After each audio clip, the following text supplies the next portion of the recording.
비행기 내부는 좁고 밀폐되어 있어서 작은 소란행위도 탑승객 전원에게 영향을 줄 수 있는데요. 항공기 내에서의 소란행위는 안전한 운항을 저해하고 인명이나 재산에 큰 피해를 줄 수 있어 일반적인 상황에서의 욕설 및 폭언행위와 그 무게를 같이 볼 수 없을 것입니다. 그러한 취지에서 항공보안법은 항공기 내에서의 불법행위를 방지하고 민간 항공의 보안을 확보하기 위해 특별히 항공기 내에서의 폭언, 고성방가 등 소란행위를 처벌하는 규정을 마련하고 있습니다. 기내 난동은 승객들과 승무원의 안전을 위협하고 항공기의 안전 운항을 저해하는 명백한 범죄 행위입니다. 따라서 기내에서 폭언, 고성방가 등의 소란행위를 했다고 인정되면 항공보안법 위반죄로 처벌받는데요. 항공기가 계류 중이었다면 2천만 원 이하의 벌금으로, 운항 중이었다면 3년 이하의 징역 또는 3천만 원 이하의 벌금으로 처벌받습니다. 또 이러한 기내 소란행위는 음주 상태에서 발생하는 경우가 많은데요. 술을 마시거나 약물을 복용한 상태에서 다른 사람에게 위해를 주는 행위 역시 위와 동일하게 처벌받습니다. 항공기 안은 기압이 낮고 산소가 적어 술에 더 빨리 취할 수 있기 때문에 이성을 잃을 정도로 만취해 다른 승객들에게 피해를 주지 않도록 주의하셔야 합니다.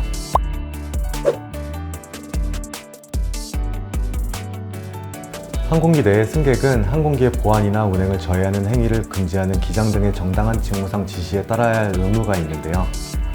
소란 행위를 저지하는 승무원들의 승객 관리 및 기내 질서 유지에 관한 업무를 방해하면 기장 등의 직무상 지시 불응으로 3년 이하의 징역 또는 3천만 원 이하의 벌금으로 처벌받게 되고, 사안에 따라 항공기 내 소란 행위, 기장 등의 직무상 지시 불응 등의 경합범으로 가중처벌받을 수도 있습니다.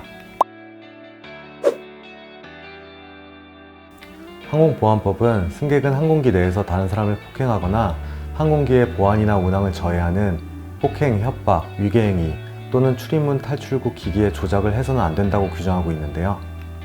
항공기 내 승무원이 아닌 다른 승객을 폭행하면 5년 이하의 징역으로 처벌받지만 승무원을 폭행하면 항공기의 보안이나 운항을 저해하였다고 보아 10년 이하의 징역으로 더 엄한 처벌을 받게 됩니다. 항공보안법은 항공기 내 폭행행위를 위중한 범죄로 보고 징역형만을 규정하고 있습니다. 기내에서 승객이나 승무원에게 흉기를 사용하여 폭행을 가했다면 항공보안법 위반죄뿐만 아니라 형법상 특수폭행죄로도 처벌받게 되는데요. 특수폭행죄는 단체 또는 다중의 위력을 보이거나 위험한 물건을 휴대해 사람의 신체에 대하여 폭행을 가한 경우 성립하는 범죄로 5년 이하의 징역 또는 1천만 원 이하의 벌금으로 처벌받습니다.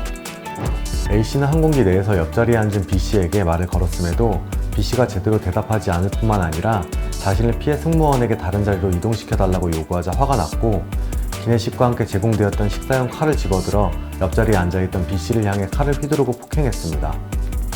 A씨는 승무원의 사전 경고에도 불구하고 B씨에게 위해를 주는 행위를 하고 기내에서 고성으로 말하는 등 소란 행위를 한 것인데요.